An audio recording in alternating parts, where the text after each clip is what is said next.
ಚಿನ್ನ ಹಾಕಿ ವಾಪಸ್ ಕೊಟ್ಟಿದೆ ಸೀದಾ ಬೇಡ ಇದು ಮಾತಾಡ್ಬಿಟ್ಟು ಕಂಗ್ರಾಚುಲೇಷನ್ ಸರ್. ಎಲ್ಲ ಸುದ್ದಿ ಫೇಲ್ ಆಗಬೇಕು. ನಮ್ಗೆ ಪಾರ್ಟಿ ಸಿಗ್ತಾ ಇರಬೇಕು. ತಂದೆ ನನ್ನ ಲೈಫಲ್ಲಿ ನೋಡಿಲ್ಲ. ವರ್ಲ್ಡ್ ರೆಕಾರ್ಡ್ ಇದು. ಪ್ರಿಯ ಬಂಧುಗಳೇ ನಮಸ್ತೆ, ಹೇಗಿದ್ರಿಲ್ರೋ?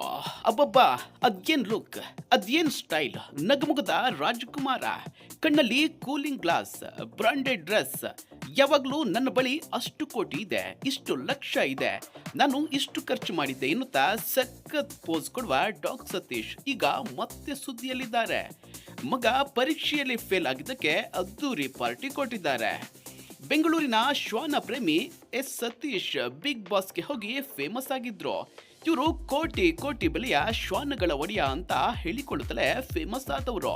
ಆದ್ರೆ ಇವ್ರಿಗೆ ಮಗನ ಮೇಲೂ ಅಷ್ಟೇ ಪ್ರೀತಿ. ಹೀಗಾಗಿ ಮಗನನ್ನ ಪ್ರೀತಿಯಿಂದಲೇ ಕಣ್ಣಲ್ಲಿ ಕಣ್ಣಿಟ್ಟು ಬೆಳೆಸಿದ್ರು. ಅದೇ ಮಗ ಈಗ ದೊಡ್ಡವನಾಗಿ ಡಿಗ್ರಿ ಓದುತ್ತಿದ್ದಾನೆ. ಮೊನ್ನೆ ನಡೆದ ಪರೀಕ್ಷೆಯಲ್ಲಿ 6 ವಿಷಯಗಳಲ್ಲಿ 4 ಸಬ್ಜೆಕ್ಟ್ ಫೇಲ್ ಆಗಿದ್ದಾನೆ. ಆದ್ರೆ ಮ್ಯಾಟ್ರು ಇದಲ್ಲ. ಈ ಫೇಲ್ ಆಗಿದ್ದನ್ನೇ ಪಾಸಿಟಿವ್ ಆಗಿ ತೆಗೆದುಕೊಂಡ ತಂದೆ ಡಾಕ್ ಸತೀಶ್ ಎಲ್ಲರಿಗೂ ಮಾದರಿಯಾಗಬೇಕು ಅಂತ ನಿರ್ಧರಿಸಿದ್ರು. ಸಾಮಾನ್ಯವಾಗಿ ಮಕ್ಕಳು ಫೇಲ್ ಆದ್ರೆ ಎತ್ತೋರು ಬೈತಾರೆ, ಕೆಲವೊಮ್ಮೆ ಹೊಡಿತಾರೆ. ಆದ್ರೆ ಡಾಕ್ ಸತೀಶ್ ತುಂಬಾನೇ ಡಿಫ್ರೆಂಟ್. ಮಗ ಫೇಲ್ ಆಗಿದ್ದನ್ನೇ ಸೆಲೆಬ್ರೇಟ್ ಮಾಡಲು ಮುಂದಾದ್ರು. ಈ ಮೂಲಕ ಸಮಾಜಕ್ಕೆ ಒಳ್ಳೆಯ ಸಂದೇಶ ಕೊಡಲು ತೀರ್ಮಾನ ಮಾಡಿದ್ರು. ಹೀಗಾಗಿ Sonu Srinivas Gowda, cockroach Sudhi, Bigg Boss ಮಾಜಿ ಸ್ಪರ್ಧಿಗಳು ಸೇರಿದಂತೆ ಹಲವು ಸೆಲೆಬ್ರಿಟಿಗಳನ್ನ ಆಹ್ವಾನಿಸಿದ್ರು. ಇವರ ಆಹ್ವಾನ ಸ್ವೀಕರಿಸಿ ಬಂದ ಸೆಲೆಬ್ರಿಟಿಗಳು ಡಾಕ್ ಸತೀಶ್ ಮಗನಿಗೆ ವಿಶ್ ಮಾಡಿದ್ದಾರೆ, ಕೇಕ್ ಕಟ್ ಮಾಡಿ ಸಂಭ್ರಮಿಸಿದ್ದಾರೆ. ಈ ವೇಳೆ ಹರ್ಷ ಅಂತ ಘೋಷಣೆ ಕೂಗಿ ಹುರಿದುಂಬಿಸಿದ್ದಾರೆ. ಇನ್ನು ಡಾಕ್ ಸತೀಶ್ ತನ್ನ ಮಗನನ್ನ ವಿಶ್ವದ 2ನೇ ಅತಿ ದೊಡ್ಡ ಹೀರೋ ಆಗಿ ಮಾಡಬೇಕು ಅನ್ನೋದು ಆಸೆಯಂತೆ. ಇದನ್ನ ಮಾಡಿಯೇ ಮಾಡುತ್ತಾರಂತೆ. ಮೊದಲ ಸ್ಥಾನ ಯಾರಿಗೆ ಅಂತ ಕೇಳಿದ್ರೆ ಅದು ಯಾರಾದ್ರೂ ಇರ್ಲಿ, ಆದ್ರೆ ನನ್ನ ಮಗ ಮಾತ್ರ ವಿಶ್ವದ 2ನೇ ಫೇಮಸ್ ಆಕ್ಟರ್ ಆಗಿರ್ಬೇಕು ಅಂತಾರೆ. ಅಲ್ಲದೆ ಮಕ್ಕಳು ಓದಿಯೇ ಸಾಧನೆ ಮಾಡಬೇಕು ಅಂತ ಏನೂ ಇಲ್ಲ. ಫೇಲ್ ಆದ್ರೂ ಹಲವು ರಂಗಗಳಲ್ಲಿ ಸಾಧನೆ ಮಾಡಬಹುದು. ಹಾಗೆ ಸಿನಿಮಾ ರಂಗದಲ್ಲಿ ನನ್ನ ಮಗ ಸಾಧನೆ ಮಾಡಬೇಕು ಅನ್ನೋದು ನನ್ನ ಆಸೆ ಅಂತ ಹೇಳಿದ್ರು. ಇದೇ ವೇಳೆ ಮಾತನಾಡುತ್ತಾ ನನ್ನ ಡಾಗ್ಗಳ ಬಗ್ಗೆ ಮಾಹಿತಿ ನೀಡಿದ್ರು. ಸತೀಶ್ ಬಳಿ 25 ಶ್ವಾನಗಳಿವೆಯಂತೆ. ಅವುಗಳು 200 ಕೋಟಿ ಬೆಲೆ ಬಾಳ್ತವೆಯಂತೆ. ಇವರಿಗೆ ಹಲವು ಸ್ವಂತ ಬಾಡಿಗೆ ಮನೆಗಳಿವೆಯಂತೆ. ಅವುಗಳಿಂದ ಆದಾಯ ಬರುತ್ತದೆಯಂತೆ. ಎಷ್ಟು ಬರುತ್ತೆ ಅಂತ ಕೇಳಿದ್ರೆ ಹೇಳಲಿಲ್ಲ. ಇಷ್ಟೇ ಅಲ್ಲ, ಅವರು ಹಾಕೋ ಬಟ್ಟೆಯನ್ನ ದೆಹಲಿಯಿಂದ ತರ್ತಾರಂತೆ. ಎಲ್ಲ ಬ್ರ್ಯಾಂಡೆಡ್ ಬಟ್ಟೆಗಳಂತೆ. ಅವುಗಳ ಬೆಲೆ ಕೇಳಿದ್ರೆ ಶಾಕ್ ಆಗೋದು ಗ್ಯಾರಂಟಿ. ಇವರು ಹಾಗೂ ಇವರ ಮಗ ಹಾಕಿರುವ ಶರ್ಟ್ ಬೆಲೆ 1.5 ಲಕ್ಷವಂತೆ. ಆ ಬ್ರ್ಯಾಂಡೆಡ್ ಶರ್ಟ್ ನೇಮ್ ಕೂಡ ತೆಗೆದು ತೋರಿಸಿಬಿಟ್ರು. ನೋಡಿ ಅಂತ ಹೇಳಿದ್ರು. ಇಷ್ಟೆಲ್ಲ ಒಂದು ಕಡೆ ಆದ್ರೆ ಇವರ ಹೆಂಡತಿಯ ಬಗ್ಗೆ ಕೂಡ ಹೇಳಿದ್ರು. ಇವರು ಮದುವೆಯಾದ ತಕ್ಷಣ ಇಬ್ಬರ ನಡುವೆ ಗಲಾಟೆ ಶುರುವಾಯ್ತಂತೆ. ಹೀಗಾಗಿ ಕೇವಲ 3 ತಿಂಗಳಿಗೆ ಹೆಂಡತಿ ಬೇಡ ಅಂತ ಬಿಟ್ರಂತೆ.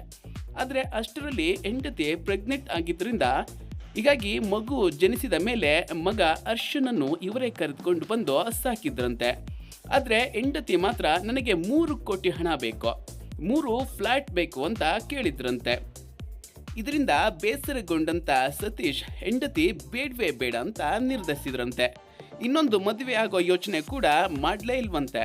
ಇರೋ ಮಗನನ್ನೇ ಚೆನ್ನಾಗಿ ಸಾಕಬೇಕು ಅಂತ ನಿರ್ಧರಿಸಿದ್ರಂತೆ. ಡಾಕ್ ಸತೀಶ್ ಇವರನ್ನ ಮಾತನಾಡಿಸುವ ವೇಳೆ ಪುರುಷ ಆಯೋಗದ ಬಗ್ಗೆಯೂ ಮಾತನಾಡಿದ್ರು.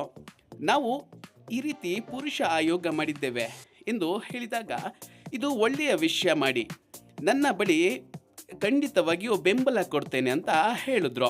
ಪುರುಷರಿಗೆ ಬಹಳ ಅನ್ಯಾಯ, ಮೋಸ ಆಗ್ತಿದೆ, ನನಗೂ ಹಲವು ಟ್ಯಾಪ್ ಮಾಡಲು ಮುಂದಾಗಿದ್ರು ಅಂತ ಮನ ಬಿಚ್ಚಿ ಮಾತಾಡಿದ್ರು. ನನಗೆ ಆಗಾಗ ಮೀಡಿಯಾದವರು ಓರ್ವ ಯುವತಿಯನ್ನ ಮುಂದೆ ಬಿಟ್ಟು ನನಗೆ ಮೆಸೇಜ್ ಮಾಡ್ತಿದ್ರು, ಐ ಲವ್ ಯು ಹಾಗೆ ಹೀಗೆ ಅಂತ ಏನೇನೋ ಹೇಳ್ತಾ ಇದ್ರು. ಆದರೆ ನಾನು ಮಾತ್ರ ಬೈದು ಸುಮ್ಮನಾಗಿದ್ದೆ. ನನ್ನ ಬಳಿ ಇರುವ ಹಣವನ್ನು ಲಪಟಾಯಿಸಲು ಟ್ರ್ಯಾಪ್ ಮಾಡಿದ್ರು. ಆದರೆ ನಾನು ಎಚ್ಚೆತ್ತುಕೊಂಡು ಮರುಳಾಗಲಿಲ್ಲ ಅಂತ ಮನಸ್ಸು ಬಿಚ್ಚಿ ಮಾತನಾಡಿದ್ರು. ಹಾಗೆ ಪುರುಷ ಆಯೋಗದಲ್ಲಿ ನನಗೂ ಯಾವುದಾದ್ರೂ ಒಂದು ಪೋಸ್ಟ್ ಕೊಡಿ, ಸಮಾಜಕ್ಕೆ ನಾನು ಸೇವೆ ಸಲ್ಲಿಸುತ್ತೇನೆ, ಪುರುಷರ ಮೇಲೆ ನಡೆಯುವ ದೌರ್ಜನ್ಯ ನಿಲ್ಲಬೇಕು ಅಂತ ಹೇಳಿದ್ರು. ಒಟ್ಟಾರೆ ಡಾಕ್ ಸತೀಶ್ ತನ್ನ ಮಗ ಡಿಗ್ರಿಯಲ್ಲಿ ಫೇಲ್ ಆಗಿದ್ದಕ್ಕೆ ಕೇಕ್ ಕಟ್ ಮಾಡಿ DJ ಹಾಕಿ ಸಂಭ್ರಮಿಸಿದ್ದಾರೆ. ನಾನು ಓದುವಾಗ 80% ಮಾರ್ಕ್ಸ್ ತೆಗೆಯುತ್ತಿದ್ದೆ. ಆದರೆ ನನ್ನ ತಂದೆ ಒತ್ತಡ ಹಾಕಿದ ಹಿನ್ನೆಲೆ ಸರಿಯಾಗಿ ಓದಲು ಆಗದೆ ಕಡಿಮೆ ಪರ್ಸೆಂಟೇಜ್ಗೆ ಬಂದು ನಿಂತೆ. ಆದರೆ ನಾನು ನನ್ನ ಮಗನಿಗೆ ಹಾಗೆ ಮಾಡಲ್ಲ. ಫೇಲ್ ಆದರೂ ಕೂಡ ಪೋಷಕರು ಸಂಭ್ರಮಿಸಿ ಮಕ್ಕಳಿಗೆ ಧೈರ್ಯ ತುಂಬಬೇಕು.